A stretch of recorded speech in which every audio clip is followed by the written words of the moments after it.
Hello, ladies and gentlemen. Founder of jfuneral.com, Yusuke Wada. Today, I want to talk to you about funerals in Japan in general. Well, I'm doing this in English, okay. In Japan, we had this last 30 years. 30. Since 1989, when the bubble collapsed in the economy, funerals have shrunk. A lot of people, the funerals started to shrinking about after year 2000. Until late 1990s, it was good. People spent money due to honor. People honored things. But after 21st century started, it really started to shrink. People could not afford because of the deregulations of a lot of things. In early 1990s, well, I should say mid of 1990, when Prime Minister Junichiro Koizumi took place in Japan, he gave power to Heizo Takenaka, who was the Ministry of Economy and Trade Industry governor back then, I believe, Keisacho, I think. And deregulation was big, really big. Okay, what happened was that undertakers could only own 2 hearse cars, which had house on top, like the shrine on top. That was called Miyagata type of hearse cars. And back then, a lot of people could not afford that because it was the top housing. The shrine was was all handmade cars, and it cost. You have the car, then you had to. It was so heavy that you had to increase the strength of the suspension and struts and all that, and then you put house on top. What happened was, since people could not afford that, people went to buy the station wagon type, and also the van type, which was not regulated that much. When Koizumi regime, I should say, deregulated a lot of things, people were able to own those. But then you still needed a license. Those licenses took 1 to 6 months to get licensed after you submit your paperwork. Places like in Tokyo, it takes about a month or 2. It's not that slow. But in places like Kanagawa, where I live, it takes 3 to 6 months just for a hearse car. So what people did was to license out, or actually submit. People who have cars decided to run a hearse car business. A lot more hearse car business became prevalent in Japan. So what happened was, people who could not own those Miyagata, the shrine type, decided to say, those are out of date and you look much better, and because the traditionals are so old. And that's not bad. The economy changes and culture changes. But what happened was, they strangled themselves. Since a lot of undertakers were taking a lot of money for gifts, flowers, and those big altar. Those little companies could not afford that. They couldn't rent or lease them out. So they decided to go for the flower type. Only flower. And said, this is a tradition now.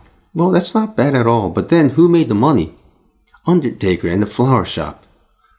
But the undertakers decided to give out business to the flower shops, and they don't do any. Undertakers don't do anything. They make the flower shops, the designer, to make the altar, and then they get the kickback, like 40% back from their side down with the altar. That's business, so I'm not complaining about that. What happened was, everything changed and the economy shrunk. Well, the economy went really bad after deregulation. and a lot of part-time jobs where they were not allowed, but because of Takenaka Heiso deregulated all that, a lot of industry decided to hire temp workers, not permanent workers, where they, no, in the dangerous areas as well, where they needed training. So all these people decided to shrink their business and to hire people outside, and then they cut cost. But cutting costs is always not bad, but what happened was cutting costs made things cheaper. So the undertaker business became cheaper. And those companies like my family company business, where we have big businesses or medium-sized business in most, really had big damages because undertaking, funerals became 2-tier, not 3-tier, high and low end. Nothing was left in the middle end. Middle end business just went boom, out of sight. A lot of very little good business, high end business was still there, but then the low end grew, where people did not want any services. One of the reasons when I was talking to Funeral One, people at Funeral One, was that the undertakers were not really honest, I should say. They've never been, many companies have not been honest about a lot of things. And people decided to find out about it when when the internet became the information in the internet became so big, and it was written everywhere.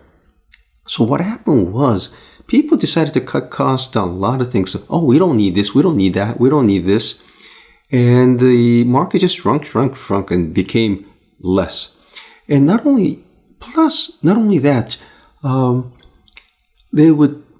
people would started to take estimations from company A, company B, company C, undertaker A, B, C.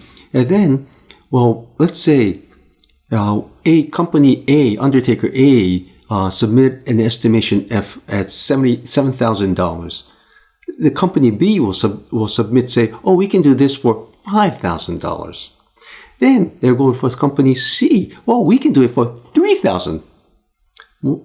From $3,000, $5,000, $7,000. Nothing is the same.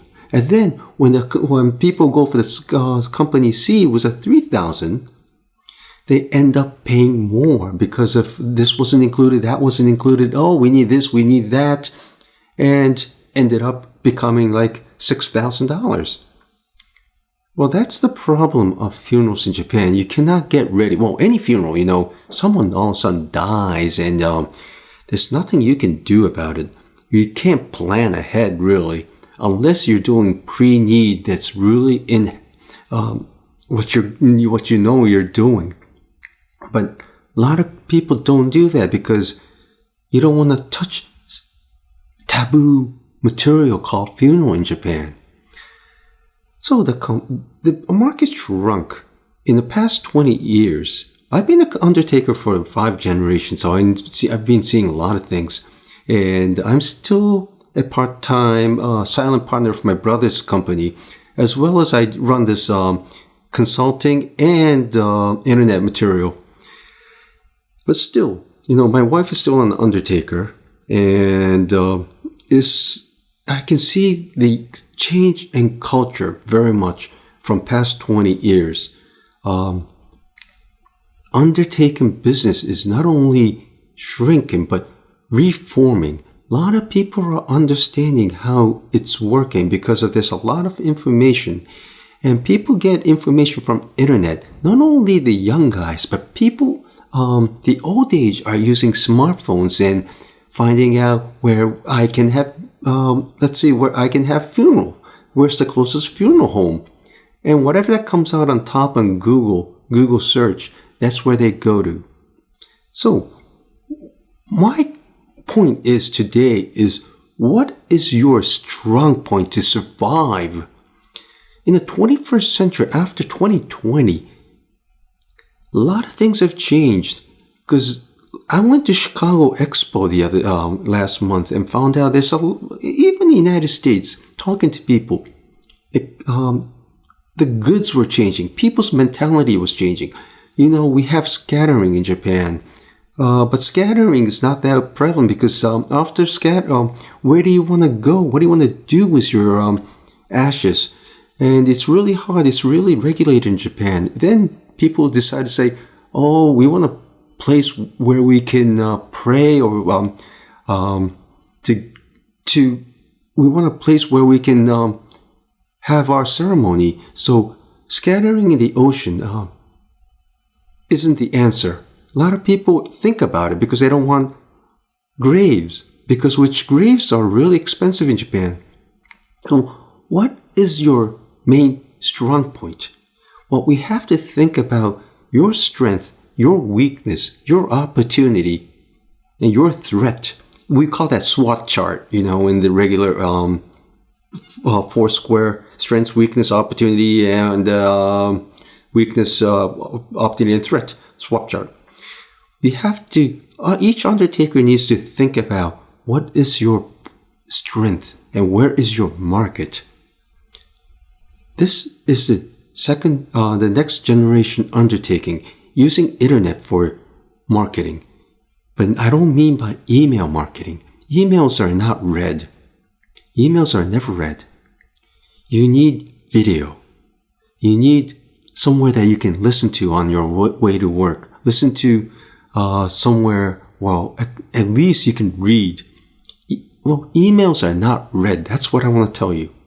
Especially in Japan, people don't write the way it can be written, read easily.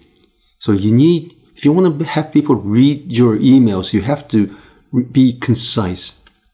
But for videos, also, the first 2 minutes is your chance. This video is already 12 minutes. But what is your strength? That is the point. Thank you very much for listening.